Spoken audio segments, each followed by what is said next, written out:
오늘 요한복음 17장 말씀은 예수님의 유언적 기도입니다. 유언을 하신 다음에 십자가 지시기 전에 마지막으로 하시는 기도가 요한복음 17장 전체에 나와요. 세 가지 기도를 하십니다. 첫 번째, 예수님 자신을 위한 기도하세요. 두 번째, 제자들을 향한 기도하세요. 세 번째, 제자들을 통하여 예수님을 영접하는 미래의 성도들을 향해서 또 기도하세요. 나 같은 죄인도 구원받아서 하나님의 백성이 되었다는 그 사실로 기뻐하라. 여호와의 말씀은 주를 신뢰하는 모든 사람들에게 방패가 되신다는 것이에요.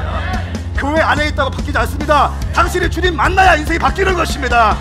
이번 고난주간 가운데 주님을 만나게 하여 주시옵소서. 새로운 차원으로 돌아가십시오. 안된다, 못한다, 힘들다 이런 얘기하지 마세요. 할 수 있다고 얘기하세요.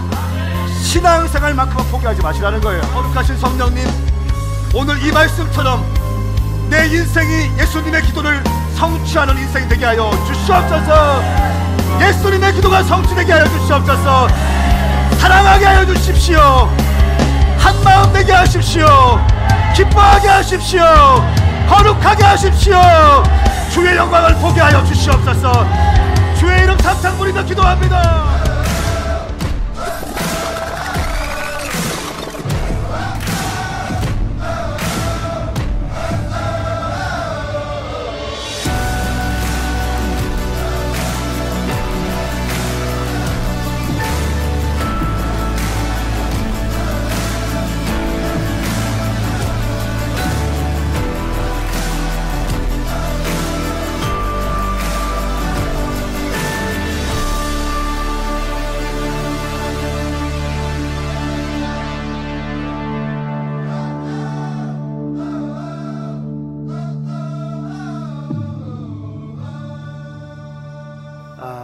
지난 한 주간 참 은혜로운 시간을 보냈습니다. 특별 새벽 부흥 집회 했는데 9시까지 한 40~50명의 청년들이 무릎을 딱 꿇고 기도하는 거예요. 얼마나 행복했던지.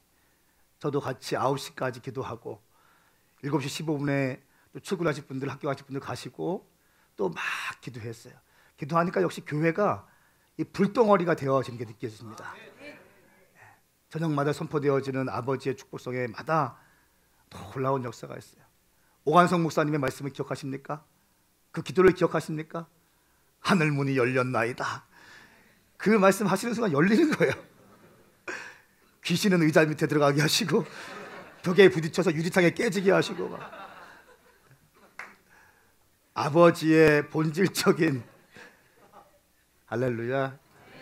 그 김상문 목사님 세계 복음주의 연맹 회장 지내시고 복음주의 학회 어마어마한 겁니다. 복음주의 신학회 의장까지 지낸 분이십니다. 글로벌 리더입니다. 그분이 오셔서 말씀 선포하시는 거 여러분 기억하십니까? 절대 믿음을 가지십시오. 말씀을 보십시오. 말씀에서 하늘의 지혜와 땅의 지혜를 찾으셔야 됩니다. 기도하십시오. 예배하십시오. 본질 강조하셨어요. 이영환 목사님 계속 강조하십니다. 심는 대로 거두는 것입니다. 헌금 드리는 거 아까워하지 마십시오. 열심히 심으시고 감동 오시면 순종하십시오. 이렇게 말씀하셨어요.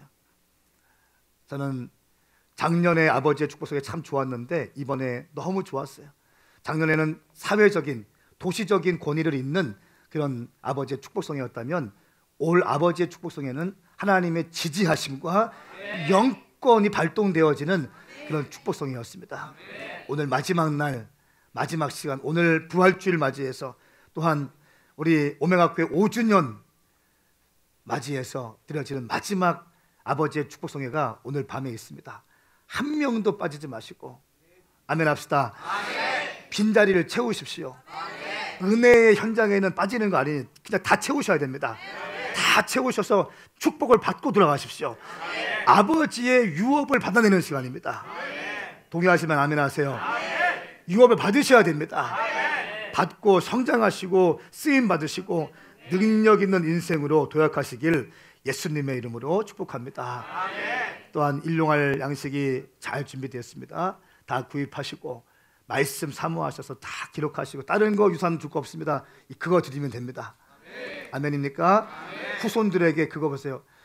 우리 교회 청년들 결혼 많이 하는데 혼수품 볼 거 없습니다. 그거 보면 돼요. 그거 기도했는가 영양식을 적었는가 모아야 알겠냐. 그거 뭐예요? 그거 기도하고 말씀하는 그게 제일입니다. 할렐루야. 네. 오늘 하나님 말씀은 파워가스펠 37번째입니다. 여인아 왜 울고 있느냐. 이제 요한복음 20장 말씀 나누고 내일부터는 다시 요한복음 15장과 16장으로 다시 돌아갑니다. 그리고 요한복음을 마무리할 것입니다. 오늘 말씀의 핵심은 크게 20장의 핵심은 크게 두 가지입니다. 1절부터 18절까지 말씀은 빈 무덤에서 일어난 사건을 기록하고 있습니다. 빈 무덤에서 어떠한 일이 일어났는가. 그리고 19절부터 마지막 31절까지는 부활하신 예수님께서 제자들에게 나타나셔서 하시는 말씀, 메시지에 대해서 기록하고 있습니다.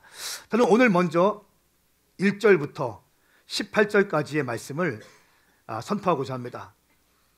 특별히 이 1절부터 18절까지 나타난 그 본문도 크게 두 가지로 나타납니다.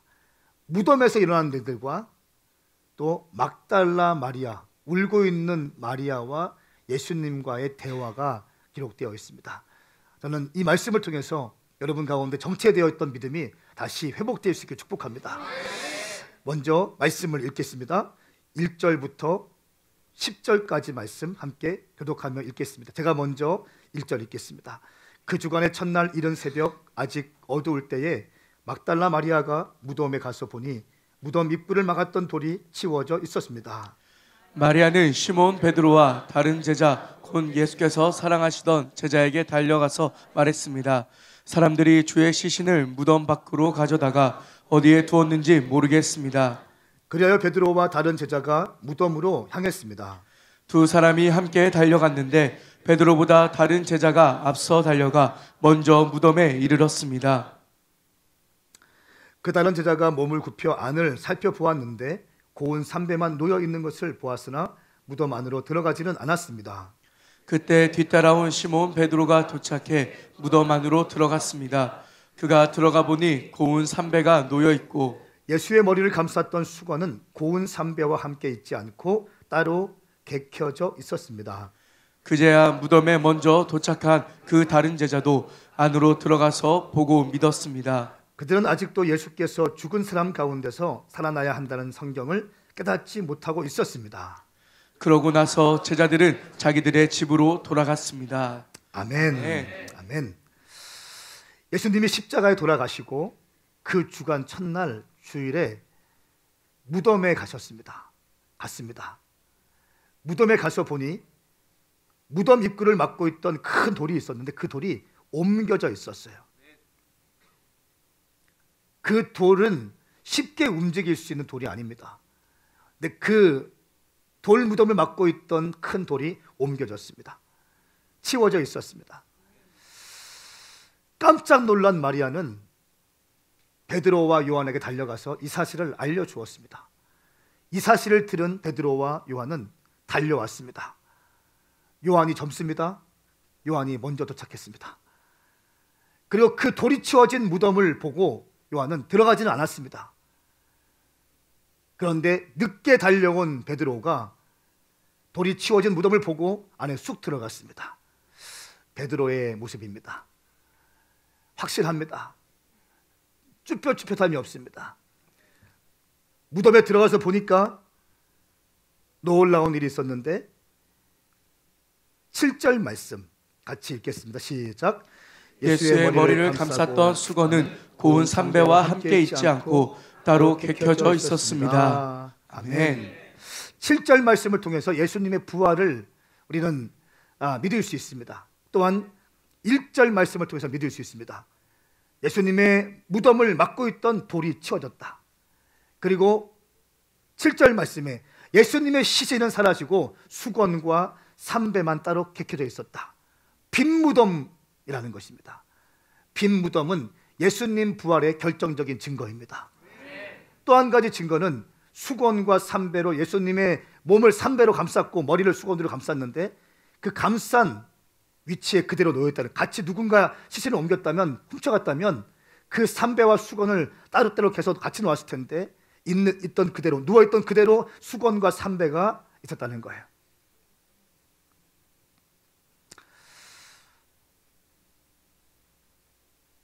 구절 말씀에 보니까 그들은 아직도 예수께서 죽은 사람 가운데서 살아나야 한다는 성경을 깨닫지 못하고 있었습니다. 아직까지 예수님의 부활을 깨닫지 못하고 있는 거예요. 빈 무덤을 보고서도 깨닫지 못하는 거예요. 뭔가 좀 이상한 일이 일어났다. 왜 예수님의 시신이 없지? 라고만 생각하는 겁니다. 8절 말씀에 그제야 무덤에 먼저 도착한 그 다른 제자도 안으로 들어가서 보고 믿었습니다. 보고 믿었다는 것은 예수님의 부활을 믿은 것이 아니라 막달라 마리아의 예수님의 시신이 없어졌다는 사실을 믿은 것입니다. 부활을 믿은 거 아닙니다. 그리고 10절 말씀은 제 마음을 슬프게 합니다. 그리고 나서 제자들은 자기들의 집으로 돌아갔습니다. 여러분, 3년 6개월 동안이나 예수님 동거하셨습니다. 함께 비전을 쉐어링했고 3일 만에 성전이 부활될 것을 말씀하셨습니다. 제자들은 깨닫지도 못한 채 자기들 집에 돌아갑니다. 뭔가 했어야 됐어요. 뭔가 무덤 곁에 있으면서 뭔가 했어야 됐다고요. 기도를 하고 있든지 집에 돌아가는 제자들의 모습, 이 모습이 우리를 슬프게 합니다. 그러나 11절의 말씀이 우리에게 희망을 줍니다. 함께 11절 말씀부터 18절까지 교독하시겠습니다. 제가 먼저 11절 읽습니다. 그러나 마리아는 무덤 밖에 서서 울고 있었습니다. 마리아가 울다가 몸을 굽혀 무덤 안을 들여다보니 흰옷을 입은 두 천사가 예수의 시신이 있던 자리에 앉아 있었는데 한 천사는 머리맡에 또 다른 천사는 발치에 있었습니다. 천사들이 마리아에게 물었습니다. 여인아, 왜 울고 있느냐? 마리아가 천사들에게 대답했습니다. 사람들이 내 주를 가져다가 어디에 두었는지 모르겠습니다. 이 말을 한 후 마리아가 뒤를 돌아보았을 때 예수께서 거기 서 계셨습니다. 그러나 마리아는 그분이 예수신 줄은 깨닫지 못했습니다. 예수께서 마리아에게 말씀하셨습니다. 여인아, 왜 울고 있느냐? 내가 누구를 찾고 있느냐? 마리아는 그 사람이 동산지기인 줄 알고 말했습니다. 주여, 당신이 그분을 옮겨 놓았거든 어디에다 두었는지 말해 주십시오. 그러면 내가 그분을 모셔가겠습니다. 예수께서 마리아에게 마리아야 하시자 마리아가 돌아서서 히브리어로 라보니 하고 말했습니다. 이 말은 선생님이란 뜻입니다. 예수께서 마리아에게 말씀하셨습니다. 나를 만지지 마라. 내가 아직 아버지께 올라가지 못했다. 너는 내 형제들에게 내가 가서 내 아버지 곧 너희 아버지 내 하나님 곧 너희 하나님께로 올라갈 것이다 라고 말하여라. 막달라 마리아는 제자들에게 가서 주를 보았다는 것과 예수께서 자기에게 하신 말씀을 전해 주었습니다. 아멘. 네. 이 말씀은 살아계신 하나님 말씀입니다. 10절 말씀에 슬픔이 왔지만 저는 11절 말씀에 기쁨이 왔어요. 제자들은 다 집으로 돌아갔지만 그러나 마리아는 무덤 밖에 서서 울고 있었습니다. 그리고 마리아가 울다가 몸을 굽혀 무덤 안으로 들여다 보았습니다. 마리아의 예수님을 향한 사랑. 질문이 생겼습니다. 왜 예수님은 12 제자들에게 먼저 자기의 부활하신 몸을 보여주시지 않고 왜 막달라 마리아에게 가장 먼저 보여주시는가? 여러분, 예수님이 제자들을 얼마나 사랑했습니까? 마지막 예수님의 사역과 기름 부으심과 비전과 사역의 방법과 사역의 능력과 귀신을 쫓는 방법과 믿음의 은사를 활용하는 방법과 이 모든 사역적인 모든 것들을 다 가르쳐 준 자들이 12명의 제자들입니다. 12명의 제자들은 예수님의 결정체였어요. 예수님은 이 12명의 제자들에게 헌신하셨어요. 무리가 아니라 12명에게 헌신하셨어요. 이들에 의해서 열방의 복음화와 제자화에 대한 비전을 봐주시고 12명에게 헌신하셨어요. 근데 왜 우리 주님께서는 12명의 제자들 중에 한 명에게 막달라 예수님의 부활하신 몸을 보여주지 않고 왜 막달라 마리아에게 가장 먼저 보여주셨을까요? 왜 그랬을까요? 그것은 바로 막달라 마리아가 예수님을 가장 사랑했기 때문입니다. 가장 사랑했기 때문입니다. 막달라 마리아는 어떤 사람입니까? 7 귀신 들린 자였어요. 누가복음 8장 12절 8절 2절 말씀에 악한 영과 질병으로부터 고침받은 여자들도 예수와 함께 했습니다. 이들은 7 귀신이 떠나간 막달라 마리아였고, 7 귀신 들린 막달라 마리아. 성경에서 숫자 7은 완전수를 의미합니다. 완전히 귀신 들린 자였어요. 귀신이 왔다 갔다 하는 것이 아니라 완전히 귀신에 잡혀서 완전히 묶여서 자기의 의지대로 살 수 없는 존재였어요. 귀신 들린 자의 특징 우리가 배웠습니다. 자기의 삶을 자기 마음대로 통제할 수 없습니다. 사슬도 끊어버리고 고랑도 끊어버릴 수 있는 엄청난 힘이 있습니다. 자기 몸과 마음과 생각을 자기 마음대로 컨트롤하지 못합니다. 자기의 감정을 자기 마음대로 하지 못해요. 그리고 늘 죽음을 얘기하고 자살할 생각을 합니다. 자기 몸을 찢고 자기 몸을 피를 나게 합니다. 이런 자들이 귀신 들린 자예요. 근데 그냥 귀신 들린 것이 아니라 7 귀신, 완전히 귀신 들린 거예요.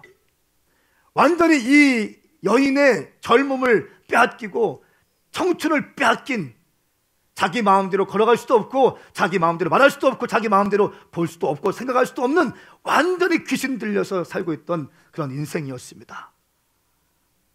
죽을 수밖에 없는 인생이었습니다. 그러나 우리 주님께서 이 7 귀신 들린 막달라 마리아 치유하시고 고쳐주셨어요. 이 깊은 흑암 가운데 건진받은 막달라 마리아가 10년 깊숙한 곳에 예수를 영접하기 시작했다는 거예요.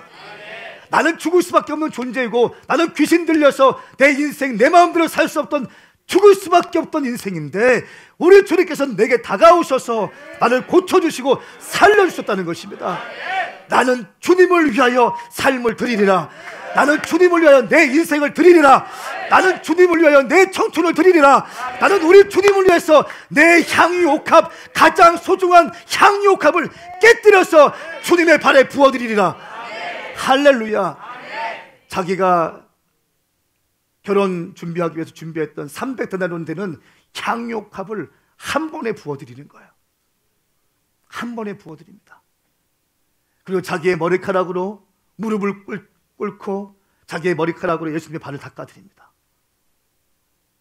아무나 할 수 있는 것이 아니죠. 뭐 그렇게 오버해야 돼? 이렇게 말할 수 있죠. 뭐 그렇게 혼자 예수 믿어? 혼자 구원받았어? 이렇게 할 수도 있죠. 아랑곳하지 않습니다. 제자들이 그 돈이면 가난한 사람들을 구해줘야지 왜 그렇게 허비해? 왜 그렇게 낭비해? 이 사람들은 낭비라고 봤어요. 낭비라고 봤다고요. 막달라 마리아는 낭비가 아니었어요.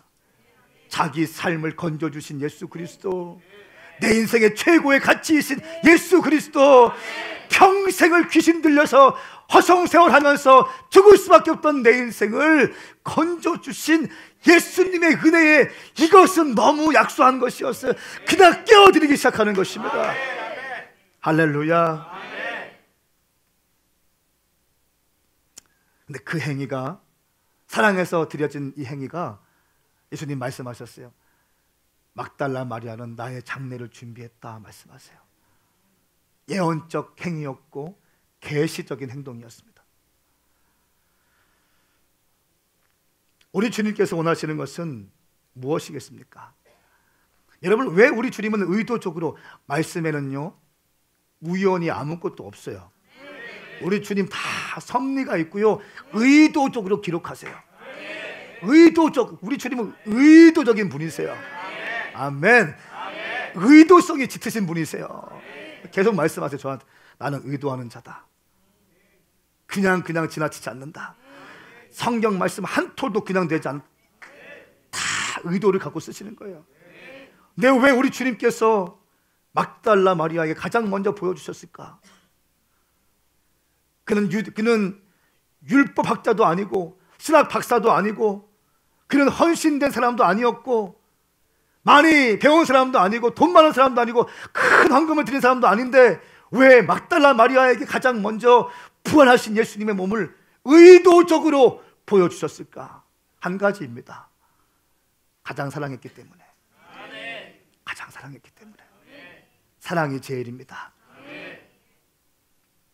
죽을 수밖에 없던 내 인생 건져주신 예수 그리스도의 그 은혜에 감사하면서 드려지는 이 행위, 이 사랑, 말로만 사랑하는 것이 아니라 행함으로 보여지는, 행함으로 증명되어지는 사랑, 이것을 통해서 주님께서는 기뻐하셨습니다.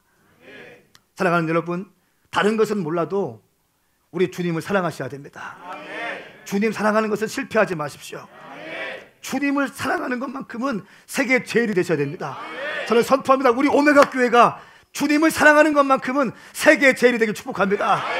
당신들이 우리 주님을 사랑하는 것만큼은 누구에게도 빼앗기지 않게 축복합니다. 아멘인가요? 주님을 사랑하십시오. 주님을 사랑하셔야 됩니다. 심지어 제자들이 십자가에 달리신 예수님의 시신에 대해서 무관심할 때에도 막달라 마리아는 이른 새벽에 가장 먼저 와서 예수님의 무덤에 와서 예수님의 시신이라도 만져보려고 하는 절박한 마음으로 무덤에 왔습니다. 반란 주도자였습니다. 예수님은 예수님의 시신을 달라고까지 말했습니다. 같이 피해 입고 같이 고난받겠다는 것입니다. 아랑곳하지 않고 무덤까지 이른 새벽에 가장 먼저 달려가서 예수님의 시신을 보기 위해서 무덤을 지켰던 자, 막달라 마리아였습니다. 그리고 그 사랑의 마음이 우리 주님께 전달되었을 것입니다.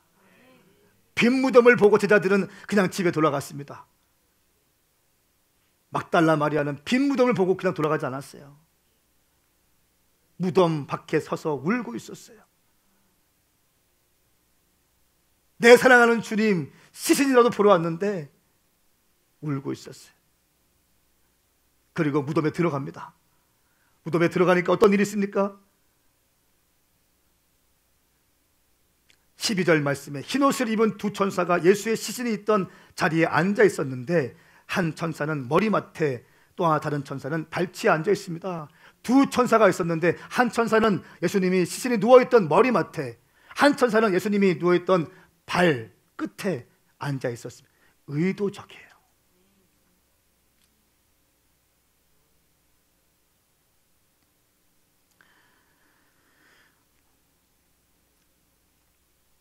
예수님께서 십자가에 달려있을 제자들이 무관심할 때도 끝까지 무덤을 지켜서 예수님께 사랑을 드렸던 막달라 마리아. 그렇기 때문에 막달라 마리아에게 부활하신 예수님이 처음으로 보여주셨습니다. 사랑하는 여러분, 저는 축복합니다. 막달라 마리아의 믿음이 당신 가운데 부어지기 축복합니다. 여러분 가운데 정말 부어지기 축복합니다. 이 사랑을 알아야 돼요. 이거를 알지 못하면요, 이렇게 사랑하는 사람들 보면 이상하게 미친 사람처럼 보이는 거예요. 왜? 혼적인 눈으로 보니까, 인간적인 눈으로 보니까 그렇게까지 할 필요 없는데, 그렇게까지 주님 사랑할 필요 있나? 남들 하는 만큼 해. 너만 예수 믿어? 이런 말 들어야 됩니다. 아멘. 청년들 이런 말 들으셔야 됩니다. 들으십시오. 이것저것 눈치 볼 것 없고 주님 사랑하십시오. 이것저것 계산하지 말고 주님 사랑하십시오. 주님 사랑하는 것이 정답인 것입니다. 17절 말씀해 보시면 이렇게 예수님이 말씀하십니다. 나를 만지지 마라. 내가 아직 아버지께로 올라가지 못했다. 너는 내 형제에게 가서 내가 내 아버지 곧 내 아버지 내 하나님 곧 너희 하나님께로 올라갈 것이다 말하여라. 나를 만지지 마라. 부활하신 주님의 몸은요, 육신의 몸이 아니에요. 영의 몸도 아니에요. 신령체라고 합니다. 신령체. 부활의 몸을 입고 있습니다. 몸은 몸인데 부활의 몸이에요. 20장 말씀 하반절에 가면 의심 많은 도마가 예수의 부활을 믿지 못합니다. 주님 말씀하세요. 내 구멍난 손바닥에 손가락을 넣어보아라. 그러니까 몸이 있는 거예요. 내 옆구리에 손을 집어넣어봐라 말씀하십니다. 몸은 있지만 육신의 몸이 아니라 신령한 몸으로 부활하셨습니다. 우리도 주님 다시 오실 때 신령한 몸으로 부활될 것입니다. 지금 이 몸으로 부활되는 거 아니에요. 가장 완벽해진 몸으로. 할렐루야. 이 부활 소망이 여러분 가운데 있게 축복합니다. 부활 소망이 있었습니다. 13절 말씀에 천사가 마리아에게 묻습니다. 여인아 왜 울고 있느냐? 여인아 왜 울고 있느냐? 마리아가 말합니다. 사람들이 내 주를 가져다가 어디에 두었는지 모르겠습니다. 마리아도 주님을 사랑해요. 그런데 부활하신 주님이라는 것을 깨닫지 못했어요. 아직까지. 이해되시죠? 사랑은 하는데 아직까지 부활의 주님을 깨닫지를 못했다는 거예요. 또 질문합니다. 15절 말씀에 예수께서 마리아에게 말씀하셨습니다. 여인아 왜 울고 있느냐? 아까 천사들이 질문한 질문 똑같은 말. 여인아 왜 울고 있느냐? 다시 한번 15절 말씀에 예수님이 여인아 왜 울고 있느냐? 네가 누구를 찾고 있느냐? 마리아는 그 사람이 동산직인 줄 알고 말했습니다. 주여 당신이 그분을 옮겨 놓았거든 어디에다 두었는지 말해 주십시오. 내가 그분을 모셔가겠습니다. 동산직인 줄 알았다는 거예요. 그때 우리 주님께서 다시 한번 마리아를 부르십니다. 16절 말씀에 마리아야 하시자 마리아가 돌아서서 히브리어로 라보니 하고 말했습니다. 선생님, 친밀함의 선생님, 라보니 했습니다. 예수님이 그전에는 여인아 왜 울고 있느냐? 천사가 여인아 왜 울고 있느냐? 질문했어요. 예수님께서 이름을 부르십니다. 여러분, 누군가 당신의 이름을 불러주는 것에 대해 감사하십시오. 이름을 불러주는 겁니다.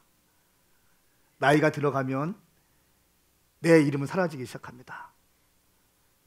저도 제 이름 부르는 사람 거의 없습니다.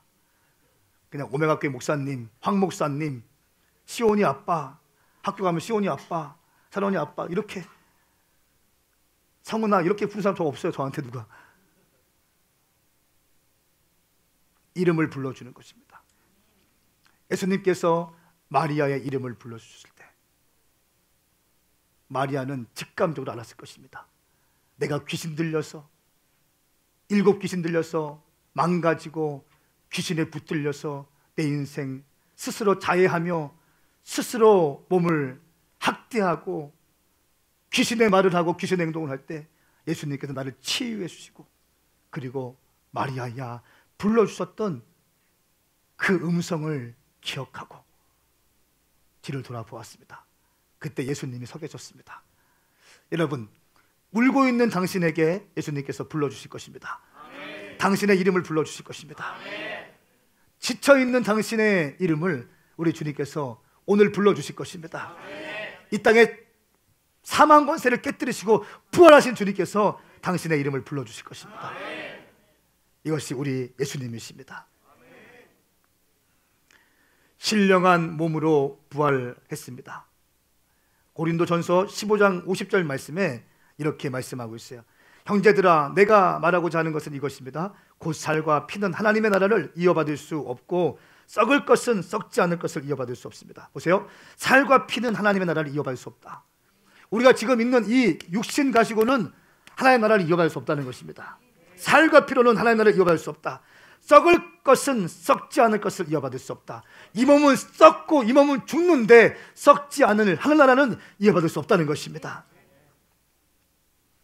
51절 말씀에 내가 여러분에게 말하고자 하는 것은 이것입니다. 우리는 다 죽지 않고 모두 변화할 것입니다. 마지막 나팔소리 순간에 다 그렇게 될 것입니다. 나팔소리가 나면 죽은 사람들이 썩지 않을 몸으로 살아나고 우리도 변할 것입니다. 죽은 사람들이 썩은 시체가 썩지 않을 몸으로 부활한다는 것입니다. 우리도 역시 이 약한 몸이 아니라 썩지 않을 몸으로 부활한다는 것입니다. 할렐루야. 우리도 변화할 것입니다. 그러므로 형제들이여 굳게 서서 흔들리지 마십시오. 여러분의 수고가 주 안에서 헛되지 않음을 알고 항상 주의 일에 더욱 힘쓰는 사람들이 되십시오. 주저주저하지 마시고 굳게 서서 흔들리지 마십시오. 여러분의 수고가 주 안에서 헛되지 않음을 알고 여러분의 수고, 열심, 봉사, 충성 헛되지 않습니다. 더욱 주의 일에 힘쓰는 사람이 되십시오. 제가 지난주 한 주간 참 잘 보냈습니다. 새벽에 9시까지 기도하고 9시 반부터 11시 정도까지 일용할 양식하고 아침 시간을 다 말씀과 기도로 보냈어요. 얼마나 좋은지. 할렐루야. 저녁 때 또 6시부터 집회 준비하고 목사님들 만나고 집회하고 같이 은혜 받고 기도하고 이런 고난 주간을 보냈다고요. 얼마나 감사했는지 모르겠습니다. 여러분 마찬가지, 우리가 이걸 왜 합니까? 우리 예배팀 모니까 새벽마다 예배 준비하기 위해서 예배팀 콘티 짜고 또 부흥 집회해야죠. 또 주일 예배 준비해야죠. 제가 듣기로는 예배팀 카톡방에 있는 카톡을 보았어요. 우리 요단이를 위해 기도합시다. 베이스 계속 치고 있는 베이스가 좀 무겁습니까? 새벽마다 치고 1부, 2부, 3부, 4부 치고 강한 어깨로 변화될지어다. 베이스 주자를 구합니다.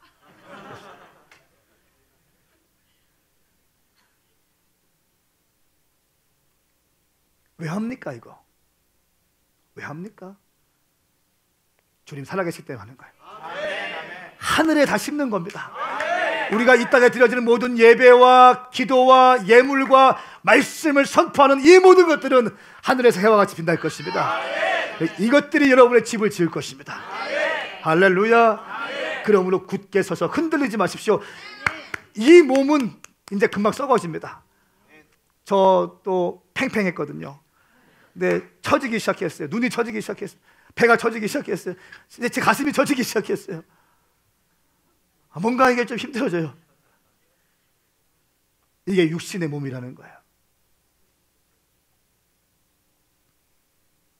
언젠가는 다 흙으로 갈 겁니다. 흙으로 갈 겁니다. 아무리 예뻐도 아무리 멋있어도 한순간입니다.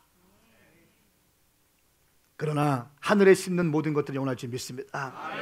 여러분의 수고가 주 안에서 헛되지 않음을 알고 항상 주의 일에 더욱 힘쓰는 사람이 되십시오.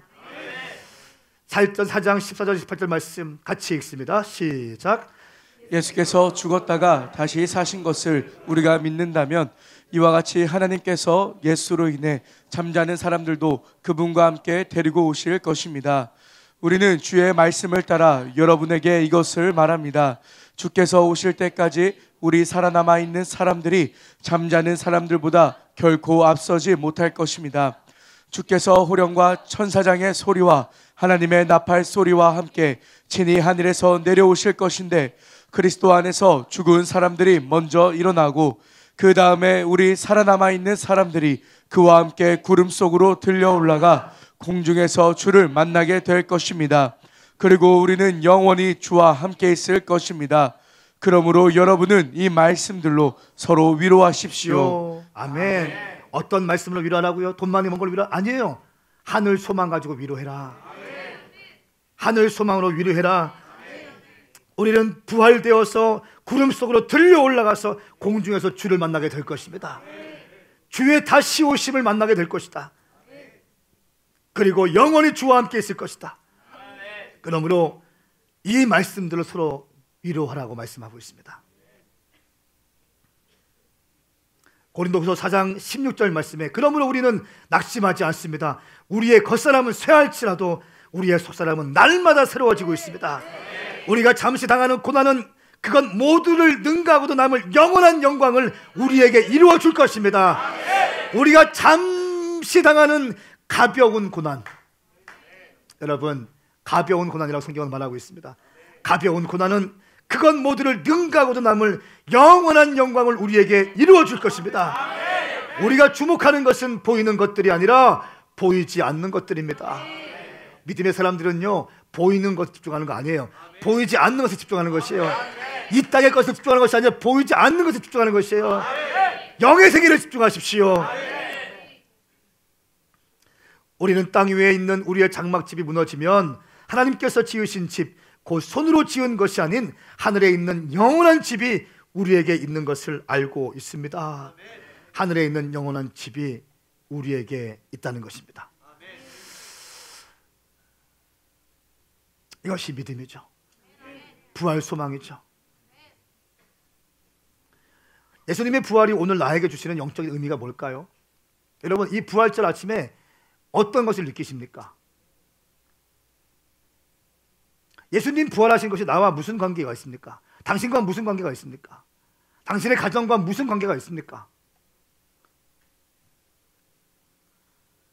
예수님의 부활은 사망 권세 깨뜨리시고 죽으시고 부활 승리하신 우리 주님께서는 나도 역시 이 땅에서 당하는 고난과 어려움이 있겠지만 그 고난 가운데 승리를 주실 것이다.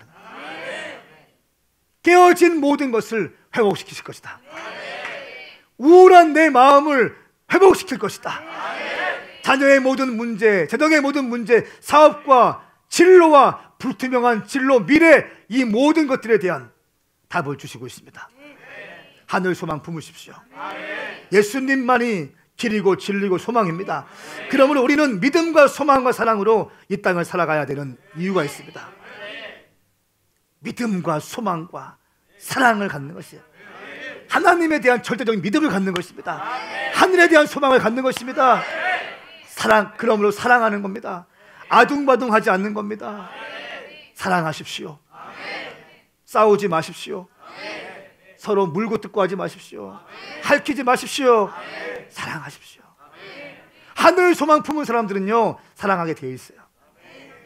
하늘 소망이 안 보이기 때문에, 이 땅의 것 보이기 때문에 물고 뜯는 거 싸우는 거예요. 믿음, 소망, 사랑. 여러분 가운데 이 놀라운 하나님의 말씀이 부어질지어다. 아버지의 축복 성회를 통해서 우리에게 주시는 영적인 의미가 저는 있다고 봅니다. 굉장히 이번에 놀라운 역사가 많이 일어납니다. 여러분 생각해 보십시오. 한 사례비를 한 분의 강사님에게 5,500만 원을 드린다는 생각해 보십시오. 어메이징한 겁니다. 놀라운 겁니다. 이건 기적입니다. 제가 만약에 얘기하지 않았으면 계속 들어왔을 거예요. 차고 넘치게 부어지는. 예배 지금 좀 나와 주십시오.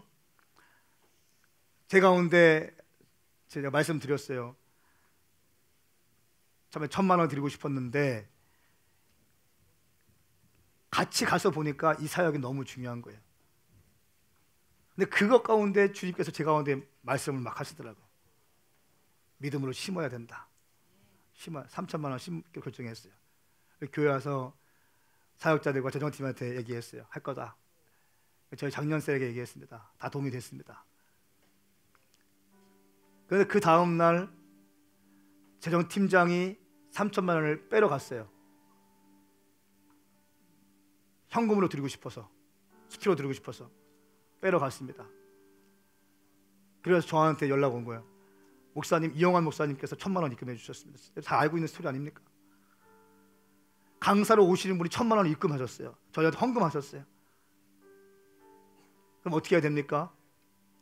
3,000만 원 드리고 1,000만 원 받아야 됩니까? 아니요. 1,000만 원 얹어 4,000만 원. 뭔가 좀 이렇게 1357이잖아요. 1357 아닙니까? 이왕이면 5,000만 원 채우면 좋겠다. 새벽 시간에 선포했어요. 이런 일이 있었는데 놀라운 거 아닙니까? 감동 오시는 분 그냥 하십시오. 심으십시오. 누군지 모르겠지. 그냥 헌금 얘기를 들게 하자. 그냥 지나가는 말로 이런 감동이 있는데 5,000만 원 채웠으면 좋겠어. 감동 오신 분 하십시오. 새벽 예배 끝나고 1시간도 안 돼서 1,000만 원이 채워졌어요. 할렐루야. 5,000만 원 채워진 겁니다. 그리고 저녁 집회하는데 준비하기 위해서 가는데 어떤 사람이 또 눈물이 글썽글썽하면서 찾아왔어요. 돈 몽투를 갖고. 청년이에요. 이거 준비했어요. 이거 드리고 싶은 마음이 있어요. 200만 원을 갖고 왔어요. 예배 끝나니까 또 어떤 청년이 눈물 글썽글썽하면서 또 이거 내 거 아닌 것 같아요. 300을 갖고 왔어요. 5,500이 됐어요. 제가 그랬어요. 이제 그만. 뒤에 온 사람들은 모르는 거예요. 이게 지금 얼마. 하나님 은혜인 줄 믿습니다. 하나님께서 심게 하실 때는 특별한 사인이 있습니다. 어떨 때는 어떤 분이 팍 일어나십니다. 그래서 재정을 막 부으세요. 우리 교회에 가만히 보니까 어떨 때는 어떤 분이 딱 일어나서 재정을 막 부으세요. 어떤 때는 어떤 분이 딱 일어나서 재정을 부으세요. 어떤 때는 또 어떤 분이 딱 일어나서 재정을 딱 부으세요. 기가 막힌 콤비네이션이에요. 이번에 다 청년들이 반응하더라고요. 할렐루야. 간단한 거 아닙니다만 아버지의 축복성에 아버지의 유업을 받고자 하는 청년들의 그 심령이 불타오르고 있으면 제가 느껴요. 여러분 반드시 우리는 받아내셔야 됩니다. 그냥 지나가지 마세요. 받으셔야 됩니다. 받으셔야 됩니다.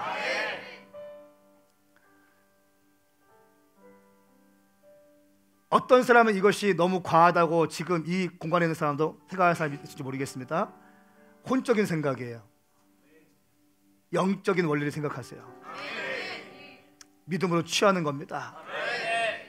하나님께 드리는 겁니다.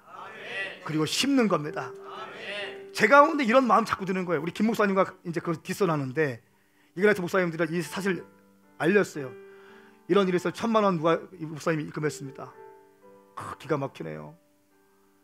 또 1,000만 원 또 입금하셨습니다. 2,000만 원 입금하셨어요. 이영호 목사님이. 저희는 준비하고 이영호 목사님 더 섬기게 또 준비하시고 저희가 돈을 빼면 또 다음날 또 입금하시고 1,000만 원 또 입금하시고 저희는 또 준비하고 이게 지금 어떤 건지 모르겠어요. 주거니 받거니 주거니 받거니 주거니 받거니 주거니 받거니.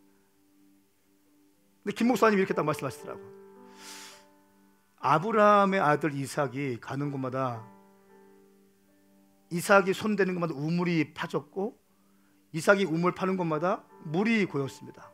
다른 곳은 우물이 터지지 않았는데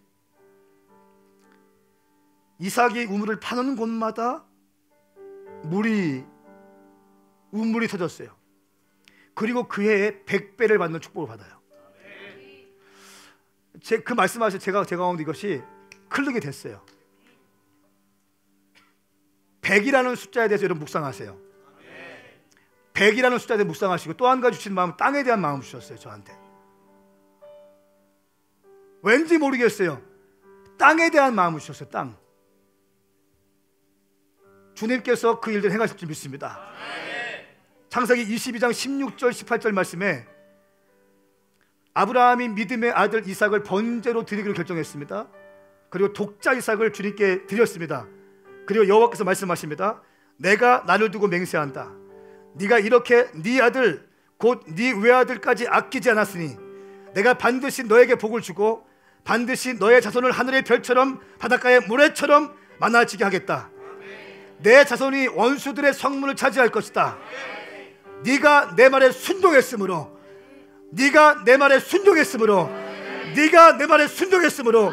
너의 자손을 통해 이 땅의 모든 민족들이 복을 받게 될 것이다. 할렐루야. 막달라 마리아처럼 옥합을 깨뜨린 겁니다. 독자 이삭을 깨뜨린 겁니다. 창세기 26장 4절 5절 말씀에 이제 하나님께서 이삭에게 축복하십니다. 내가 너의 자손을 하늘의 별같이 많게 할 것이며 이 모든 땅을 너의 자손에게 줄 것이니 땅의 모든 나라들이 너의 자손들로 인하여 복을 받을 것이다. 아브라함이 내 말에 순종하고 내 명령과 내 계명과 내 율례와 내 법을 다 지켰기 때문이다. 너의 어떠함이 아니라 이삭 너의 아버지 아브라함이 내 말에 순종하고 내 명령과 계명과 율례와 내 법을 다 지켰기 때문이다. 할렐루야. 제가 이 말씀을 읽는데 가슴이 터지기 시작하는 거야. 아브라함의 순종을 통하여 이삭이 받는 블레싱인 것입니다. 창세기 26장 12절 13절 말씀에 이삭이 그 땅에 곡식을 심고 그의 100배를 거두었습니다. 여호와께서 그에게 복을 주셨기 때문입니다. 이삭은 부자가 되었습니다. 그리고 점점 더 부유해져서 마침내 아주 큰 부자가 되었습니다. 할렐루야. 그의 100배를 걷는 거야. 부자가 되고 점점 더 마침내 아주 큰 부자가 되었습니다. 창세기 26장 24절 말씀에 그날 밤 여호와께서 이삭에게 나타나 말씀하셨습니다. 나는 너의 아버지 아브라함의 하나님이다. 나는 너의 아버지 아브라함의 하나님이다. 내가 너와 함께 있으니 두려워하지 마라. 내가 내 종 아브라함을 위해서 너에게 복을 주고 너의 자손을 번성케 하겠다. 내가 나의 종 아브라함을 위해서 이삭을 복주는 목적이 아브라함을 위해서, 이삭에게 블레스하는 목적이 아브라함과의 언약을 지키기 위해서. 할렐루야, 할렐루야. 이번 아버지의 축복 성에 가운데 믿음의 조상들인 아브라함의 복이 우리 가운데 부어질지어다. 동의하십니까? 저는 이영환 목사님의 영권과 물권과 인권과 영광을 부어주십시오. 한밭 일교를 뛰어넘는 교회가 되게 하여 주십시오. 할렐루야. 아버지보다 자녀들이 더 확장되어야 됩니다. 이영환 목사님이 한 명이 일어나니까 열방의 목회자들이 행복해요. 열방의 목회자들이 기도하기 시작하는 것이에요. 금식하기 시작합니다. 시간들을 그냥 보냈던 주의 종들이 금식하기 시작하고 기도하기 시작한다는 것이에요. 한 명이 세워지니까 여러분 반드시 돌파하셔야 됩니다. 아멘인가요? 다 함께 일어나시겠습니다. 우리 시간 기도하기 시작할 때 주님, 내 가운데 이 믿음 부어주시옵소서. 주님을 사랑하게 하여 주시옵소서. 뜨겁게 주님을 사랑하게 하여 주시옵소서. 내가 주님을 사랑함으로 순종하게 하여 주시옵소서. 막달라 마리아가 신학 박사도 아니고 율법자도 아니고 바리새인도 아니고 사역자도 아니고 서기관도 아니었지만 그냥 귀신 들린 여인이었는데, 이 여인을 통해서, 이 귀신 들린 여인을 통해서 주의 부활하신 후에 첫 부활의 몸을 보여주신 하나님, 내가 가진 것 없고 아무것도 없지만 내 가운데 주님을 사랑하는 마음 중심 가운데 울려 퍼지는 주의 사랑을 내 가운데 더 부어주셔서 내가 부활하신 주님을 오늘 경험하게 하여 주시옵소서. 오늘 이 시간 내 옆에서 말씀하시는 여인아 왜 울고 있느냐, 마리아야, 마리아야, 예수의 음성을 듣게 하여 주시옵소서.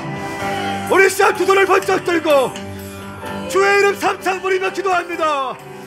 주여.